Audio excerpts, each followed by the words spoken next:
Halo semuanya, selamat datang di podcast On Solid Rock. Masih bersama saya Sela dan juga Pak Jim dan Bu Rosita. Untuk yang baru saja bergabung dengan kita mau ingatkan bahwa kita sudah punya episode-episode sebelumnya, jadi bisa tolong didengarkan. Karena di On Solid Rock itu kita banyak membahas permasalahan yang sering kali, isu-isu dan permasalahan yang sering kali terjadi di kehidupan pernikahan. Jadi bisa membuat kita tuh jadi lebih aware dan juga memperkuat pernikahan kita pastinya ya. Ya. Dan di topik kita kali ini topiknya viral pastinya karena ini masalah klasik yang eh, terjadi di setiap pernikahan ya, terutama hubungan dengan keluarga pasangan kita ya, atau kita sebut in-laws, bisa mertua, bisa juga dengan ipar. Karena hubungan dengan keluarga pasangan ini apa ya? Ini perlu strategi khusus kayaknya ya Pak Rozi. Soalnya jadi apa ya? Maksudnya apalagi mungkin yang baru-baru menikah ya, mungkin masih agak canggung gitu. Tapi banyak juga yang saya tahu udah lama menikah masih canggung juga sama keluarga pasangannya. Iya, iya. Makanya hari ini kita akan topiknya itu how to deal with our in-laws. Jadi gimana sih caranya kita menghadapi keluarga pasangan atau mertua atau ipar-ipar kita ya. Nah, pertanyaan pertama nih Pak Jim dan Bu Rosita, sebenarnya gimana sih kita menempatkan diri dengan keluarga pasangan ya, dengan ipar-iparnya, baik adik ipar atau kakak ipar atau dengan orang tuanya, mertua kita. Karena gini, kita mencoba terlalu dekat dibilangnya SKSD. Kita nggak deket dibilangnya sombong. Jadi kan ribet ya, Bu. Jadi kita harus gimana gitu loh. Nah, mungkin bisa dibantu Pak Jim dan Bu Rosita. Ya kegambangan itu aku rasa sih sangat wajar ya di any relationship di awal relationship itu kegambangan seperti itu pasti ada. Cuman diharapkan tentunya dengan berjalan waktu ya kegambangan itu pelan-pelan menjadi cair gitu ya, lebih natural. Nah, kalau ditanya kita memposisikannya gimana, ya menurut kami sih the minute kita resmi menikah dengan pasangan kita, artinya secara resmi juga kita menjadi bagian dari keluarga besar pasangan kita. Kita menjadi anak dari ibu bapaknya pasangan kita, jadi siblings dari saudara-saudara pasangan kita. Sehingga posisinya harus gimana menurut aku ya sebagaimana layaknya keluarga gitu. Itu posisi kita. Cuman memang ya seperti tadi ya in any relationship di awal pasti ya masing-masing saling menjajagi tentunya ya. Kita pasti harus kenal dulu nih dari pihak keluarga misalnya mertua gitu ya. Apa sih yang bikin dia senang? Apa yang buat dia tuh concern banget kayak misalnya di aku nih waktu sebelum aku menikah pun aku udah ngerti nih oh mamanya Jim nih orangnya sangat resik gitu loh. Jadi banget. Nah, jadi dengan kita mengetahui itu kan sebetulnya kita bisa menyikapi gitu. Oh ya, berarti area inilah nih yang bakal dia perhatikan, yang bakal terus dia awasi. Jadi kita juga harus ya ngerti-ngerti dikit lah, namanya juga mau menyenangkan kan. Iya, kita juga belajar untuk mulai menyesuaikan juga gitu. Jadi seiring berjalannya waktu, aku rasa sih diharapkan kegambangan itu atau kecanggungan itu semakin cair karena kita sudah saling kenal, gitu kan. Jadi secara praktis tuh sebenarnya ya kita perlu discover dulu aja, ya kan. Ini khususnya kalau yang memang baru pernikahan baru gitu kan. Tetapi kalau yang sudah berjalan lama dan kita baru realize setelah kita dengar percakapan ini bahwa oh ternyata gue belum discover hal-hal ini ipar atau mertua ya itu mungkin mulai harus dilakukan. Yang kedua adalah beradaptasi karena nggak bisa enggak kita dengan siblings kita aja as we grow older gitu kan kita juga beradaptasi karena mereka juga punya kepentingan yang berbeda, mereka punya prioritas pun juga berbeda dan lain sebagainya. Jadi in any relationship we need to discover and then we adapt gitu. Dan karena ini sifatnya dinamis ya, ya kita harus realign aja dari waktu ke waktu, adapt and realign aja dari waktu ke waktu. Nah itu cara apa namanya mungkin to put into a framework ya, bagaimana kita deal dengan in-laws kita ya, baik ipar maupun juga dengan apa namanya dengan mertua itu sih. Tetapi yang paling utama sebenarnya yang harus tetap dijaga dan disadari terus dan disepakati terus antara pasangan itu adalah bahwa yang menjadi prioritas kita sebagai pasangan itu adalah ya pasangan kita dan keluarga kita sendiri gitu. Jadi jangan sampai karena kita cover ini kita jadi kebablasan gitu.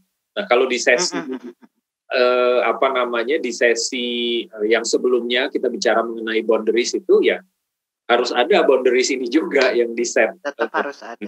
Ya di dalam ini dengan in-law.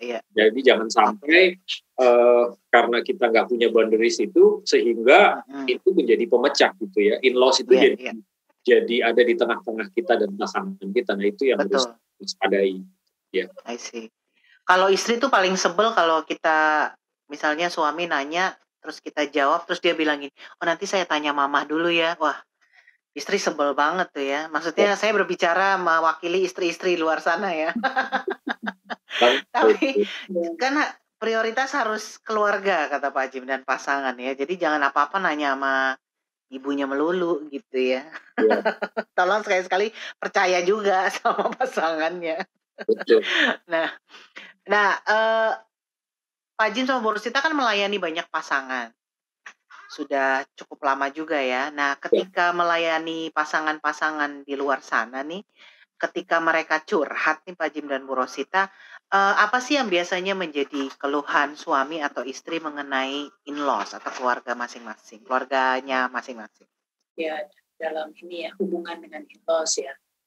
Ya umumnya memang cukup banyak kita temukan ya seperti yang Sela bilang tadi gitu ya, di mana sepertinya peran mertua itu masih begitu besar gitu di dalam kehidupan pasangan kita sehingga itu membuat pasangan merasa kayak orang luar gitu jadinya dan nggak pernah bisa independen untuk running keluarganya seperti yang dia mungkin punya bayangan sendiri gitu.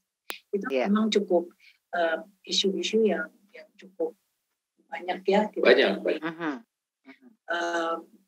Isu lain mungkin juga yang banyak berhubungan dengan tradisi juga ya.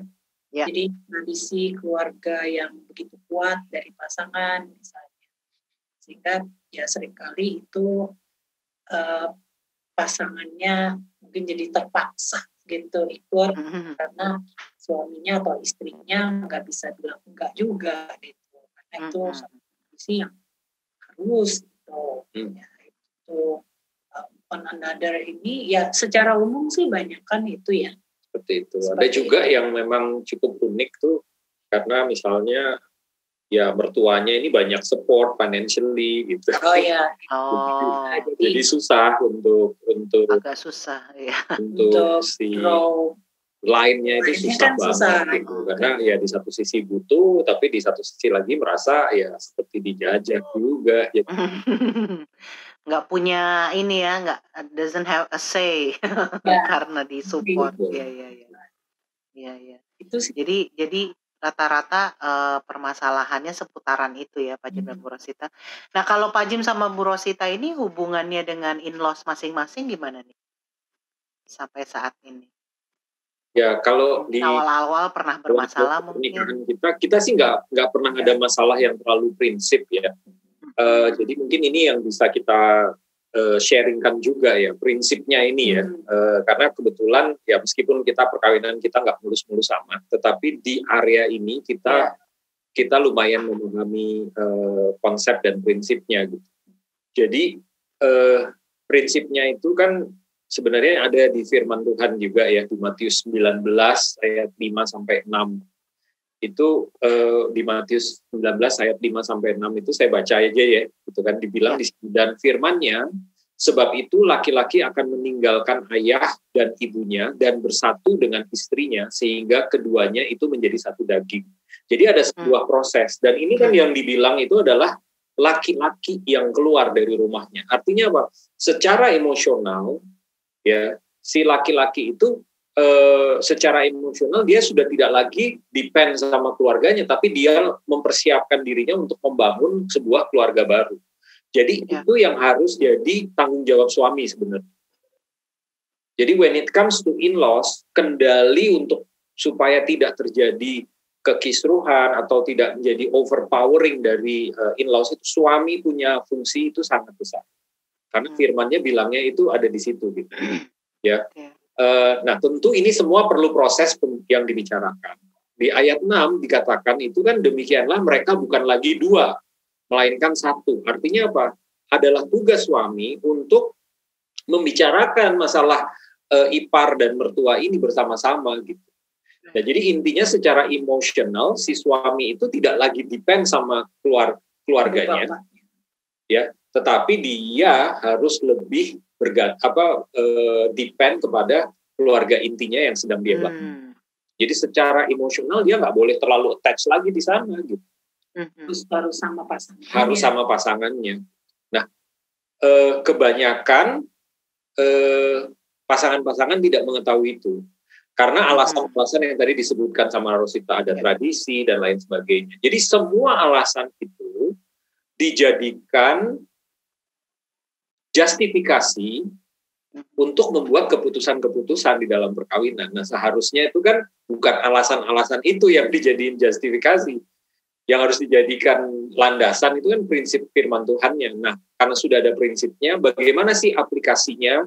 Nah, itu yang mungkin nanti kita bisa bicarakan lebih lanjut. Tetapi intinya suami itu sangat berperan di dalam melindungi keluarganya ini dari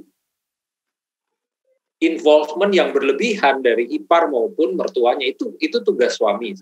Karena di situ di firman-Nya bilang bahwa laki-laki itu meninggalkan ayah ibu. Jadi artinya dia bukannya dia melupakan ya, tapi dia keluar gitu. Dia keluar, dia nggak attach lagi. Dia nggak bisa lagi mengatakan prioritasnya itu keluarganya dia. No, dia bersatu sama istrinya. Dan tanggung jawab membangun gitu. Nah, itu fungsi itu ada di suami. Kebanyakan suami nggak menyadari sebenarnya. Dan mudah-mudahan dengan sharing ini untuk suami-suami yang mendengarkan boleh mulai belajar gitu ya, bahwa ini prinsipnya Tuhan, Jadi kalau kita melanggar prinsipnya, ya kita pasti bound to have problems in our marriage.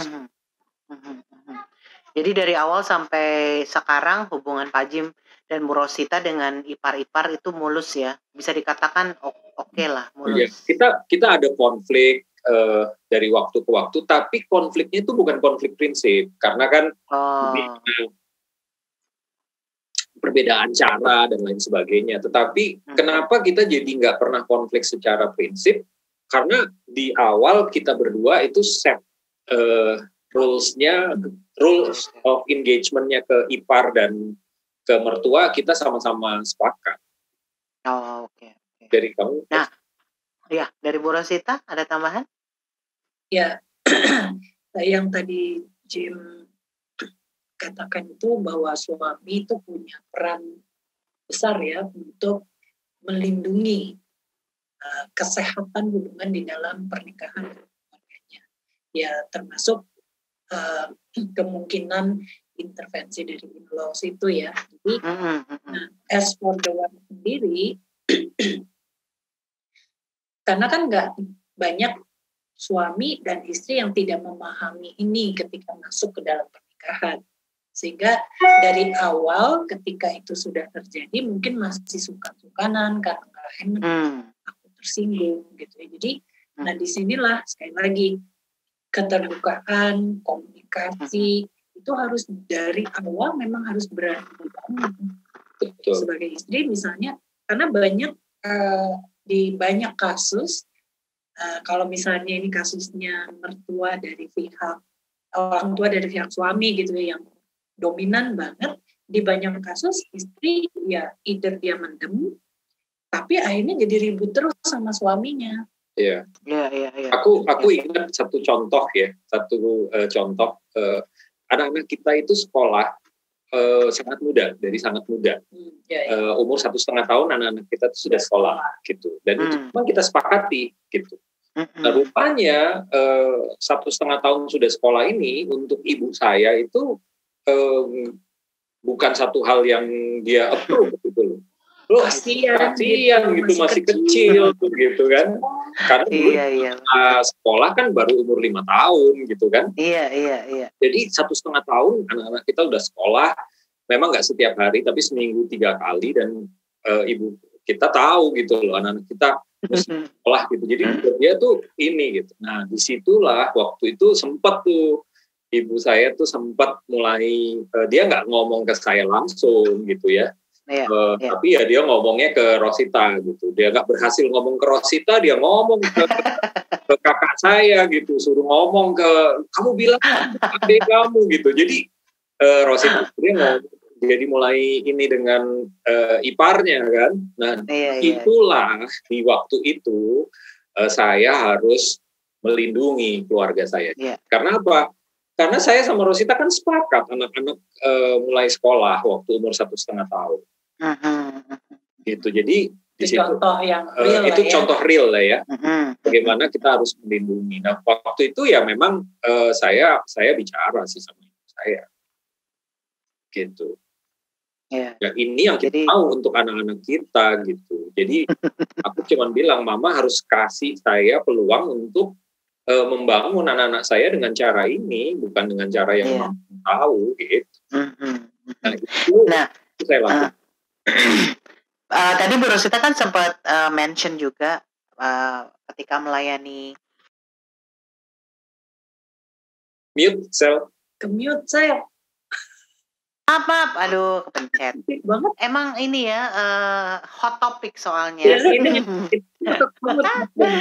Hot topic ya. Tadi kan Bu Rosita sempat mention mengenai pasangan-pasangan yang dilayani, salah satunya adalah family tradition. Nah, Pak Jim dan Bu Rosita ini kan datang dari background yang berbeda. Secara tradisi juga pasti berbeda, culture dan lain-lain ya. Pernah ada secara tradisi keluarga masing-masing pernah ada masalah nggak awal-awal Pak Jim dan Bu Rosita? Karena kan kalau keluarga maunya family tradition itu kan dilanjutkan gitu. Apalagi Pak Jim dan Bu Rosita kan datang dari daerah yang berbeda ya, suku yang berbeda juga gitu. Pernah ada masalah nggak Pak Jim dan Bu Ros? Kita nggak ada ya. Nggak ada kebetulan sih. Nggak perlu. Maksudnya kebetulan even waktu kita mau nikah itu, karena kan dari sisi keluarganya Jim, mereka memang masih ada beberapa prosesi lah secara adat gitu ya yang pengen tetap dijalankan. Nah, ya ini termasuk salah satunya bagaimana kita juga coba berhikmat dan mengimbangi aja gitu, yang diminta apa selama itu tidak secara prinsip mengancam hubungan kita, tapi kita lihat itu juga bisa membuat mereka ikut senang, ya kita fleksibel aja. Iya, jadi saya ambil contoh, saya ingat banget itu. Karena kalau kita di Ambon itu, waktu kita ngelamar, kita bilangnya kan masuk minta gitu ya. Jadi kalau masuk minta itu tuh harus semua keluarga besar, jadi dari bapak saya ataupun dari ibu saya tuh, semua siblingsnya bapak sama ibu saya tuh harus hadir di situ gitu. Kalau di Ambon itu seperti itu gitu. Nah, ini kita mesti bicarakan karena kebetulan ya kita mengundang sibling yang sudah sepuh ini kan kita harus bayar gitu, kita yang harus membiayai gitu kan. Iya betul. Karena isu itu kita bicarakan. Kita berdua nih. Kita berdua. Karena waktu itu juga karena kita menikahnya di Sukabumi, sementara keluarga besar saya sama keluarga besarnya ibu saya gitu ya, yang itu ada sebagian yang di luar Jawa gitu. Jadi ya kita mesti